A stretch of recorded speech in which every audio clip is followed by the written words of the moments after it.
নমস্কার, সকলকে স্বাগত জানিয়ে আজকের ব্লগটা শুরু করছি। ব্লগটা যেখান থেকে দেখছেন আশা করি সবাই ভালো আছেন। আজ শনিবার, ভিডিওটা শুরু করছি দুপুর থেকে। আজ করব ওয়াল মেকওভার। অনলাইন থেকে আমি কিছু ওয়ালপেপার কিনেছি। আমরা যেই দেওয়ালে টিভি রেখেছি সেই দেওয়ালটাকেই আজকে মেকওভার করব। এই ওয়ালপেপারগুলো আমি অ্যামাজন থেকে নিয়েছি। মোট 10টা নিয়েছি, 99 টাকা করে পড়েছে। এই মে মাসে বেশ কিছু জিনিসের উপরে একটা ডিসকাউন্ট চলছিল, তখন এই ওয়ালপেপারগুলোতেও একটা ডিসকাউন্ট ছিল। এই সময় দামটা একটু কম পাওয়াতে আমি এই ওয়ালপেপারগুলো তুলে নিই। এই ওয়ালপেপারগুলোর কোয়ালিটি, সাইজ এবং কালার আমার খুবই ভালো লেগেছে। আর এই পেপারগুলো দেওয়ালে ইনস্টল করাও খুবই সহজ। এই ওয়ালপেপারগুলোকে বলে 3D ওয়ালপেপার। এগুলো স্টিকারের মতো, দেখতে খুবই সুন্দর।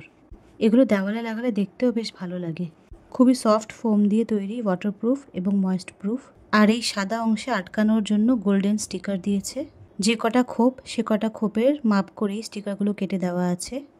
একটা ওয়ালপেপারে 8টা করে স্টিকার বসবে, এইভাবে স্টিকারগুলোকে আটকাতে হবে।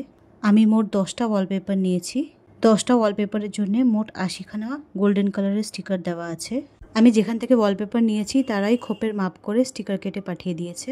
গত বছর আমি এই ওয়ালপেপারটা লাগিয়েছিলাম।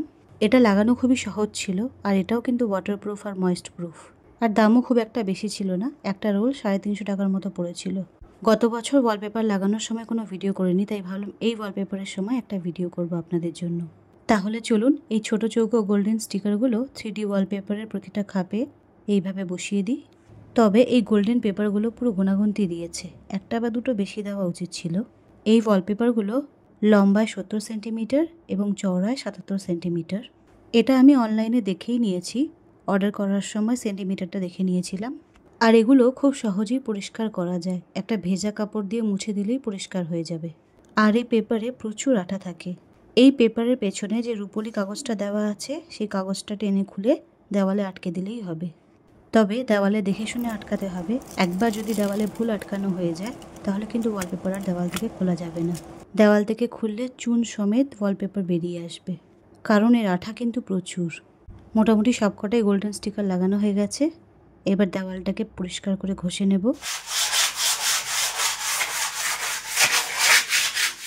আমি এখানে দেওয়াল ঘষার জন্য শিরিষ কাগজের ব্যবহার করছি। প্রথমে শিরিষ কাগজ দিয়ে দেওয়ালটাকে ভালো করে ঘষে তারপরে ঝাঁটা দিয়ে দেওয়ালটাকে ঝেড়ে নিলাম।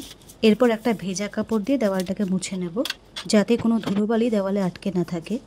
দেওয়ালে যদি ধুলোবালি থাকে তাহলে ওয়ালপেপারটা ভালো করে আটকাবে না। দেওয়ালটাকে জল দিয়ে দুবার মুছে ফুল স্পিডে পাখা চালিয়ে দেব। এখন যেহেতু গরমকাল, তাই পাখার হাওয়ায় দেওয়াল তাড়াতাড়ি শুকিয়ে যাবে।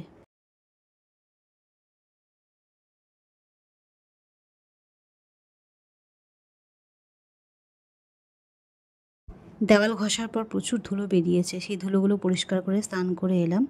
সারা গা ধুলো ধুলো হয়ে গিয়েছিল। এখন আস্তে আস্তে আঠাগুলো খুলে একটা একটা করে এই ওয়ালপেপারগুলো দেওয়ালে লাগাচ্ছি। অনেকটা সময় সাপেক্ষ কাজ, ধৈর্য ধরে করতে হবে, না হলে কিন্তু একটার উপর একটা লেগে গেলে বিপদ হয়ে যাবে। আস্তে আস্তে দেখে শুনে হাতে সময় নিয়ে কাজটা করতে হবে। কেচির সাহায্যে কেটে ঠিক মাপে বসিয়ে ওয়ালপেপারগুলো লাগাতে হবে। ঠিকঠাক করে বসাতে পারলে কিন্তু সুন্দরভাবেই লাগবে।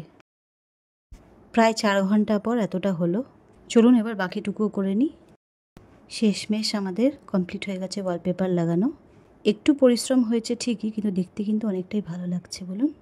এবার এসেছি রান্নাঘরে রাতে রান্নাটা করতে। আজ করব ডাল ভাত, ভেন্ডি ভাজা, আলু ভাজা, আর কিছু করব না।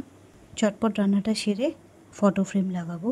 অনেক দিন ধরেই ভেবেছি ফটো ফ্রেমটা সেট করব, কিন্তু করে উঠতে পারছি না। আজকে করব। রান্না সেরে চলে এসেছি। এই ফটোগুলো আজকে এই ফ্রেমের মধ্যে সেট করব। অনেক দিন ধরে এই ফ্রেমটা আমার কাছে পড়েছিল, এর সঠিক ব্যবহার করব বলে আজকে এই ফটোগুলোকে বার করেছি। এই ফ্রেমের মধ্যে একটা পুরনো ফটো ছিল, সেটা নষ্ট হয়ে গেছে। শুধু শুধু এই ফ্রেমটা অনেক দিন ধরেই পড়েছিল, তাই ভাবলাম আজকের ব্যবহার করি, এই ফ্রেমটাকে ফটো দিয়ে সাজিয়ে দিই। এখানে কিছু ফটো নিয়েছি, এই ফটোগুলো লাগাবো। এই ফটোগুলো আমার নিজের হাতেই তোলা।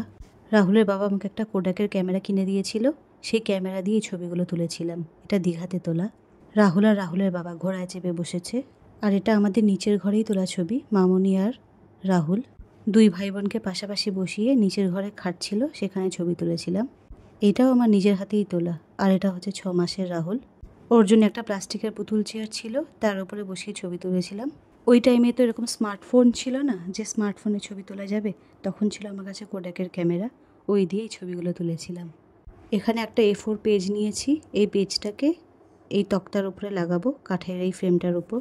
এই A4 পেজটা লাগানোর জন্য আমি ফেভিকল আঠার সাহায্য নিচ্ছি। ফেভিকলটা পুরো লাগিয়ে দেবো এই তক্তার উপরে, তারপরে পেজটা বসিয়ে দেবো। আঠার সঙ্গে সুন্দর এই পেজটা আটকে গেল। এবার আঠার সাহায্যে এর উপরে ফটোগুলো আটকে দেব। তারপর এর সাইড থেকে গোল্ডেন টেপ ব্যবহার করে চারদিক গোল্ডেন টেপ দিয়ে ঘিরে দেব। দেখুন কেমন সুন্দর ফটোগুলো আটকে গেছে। এবার গোল্ডেন টেপ ব্যবহার করব। এই যেভাবে আমি একদিকে গোল্ডেন টেপটা লাগালাম, এইভাবেই আমি চারদিকটা গোল্ডেন টেপ দিয়ে মুড়ে দেব। বেশি মজবুত করার জন্য সেলো টেপের সাহায্যে পেছনটাও আটকে দেব। এই যে সাইডে গোল্ডেন কালারের সেলো টেপ লাগিয়েছি, ঠিক তার পেছনে সাদা রঙের সেলো টেপ লাগিয়ে দেব। ফ্রেমের মাঝখানে যে ছবিটা লাগিয়েছি তার দুই দিকে সাদা অংশটা ঢাকার জন্য আমি দুটোর মধ্যে একটা টেপ ব্যবহার করব। ভাবছি তাই কোনটা করব, নীলটা না গোল্ডেনটা। ভাবছি গোল্ডেনটাই করব, গোল্ডেনটা এর সঙ্গে বেশি ভালো লাগছে। গোল্ডেনটাই লাগালাম, গোল্ডেনটা ভালো লাগছে তাই এটাই লাগালাম। ব্যাস, আমাদের ফটো ফ্রেম তৈরি হয়ে গেছে। এবার এর ওপর থেকে কাচের ফ্রেম লাগিয়ে ফ্রেমের পেছন দিক থেকে ফ্রেমের চারদিকে সেলো টেপ দিয়ে ফ্রেমটা বন্ধ করে দিয়েছি। চলুন তাহলে ব্লগটা এখানেই শেষ করছি। আপনাদের মতামত কমেন্টে জানাবেন। অনেক অনেক ভালো থাকবেন। নমস্কার।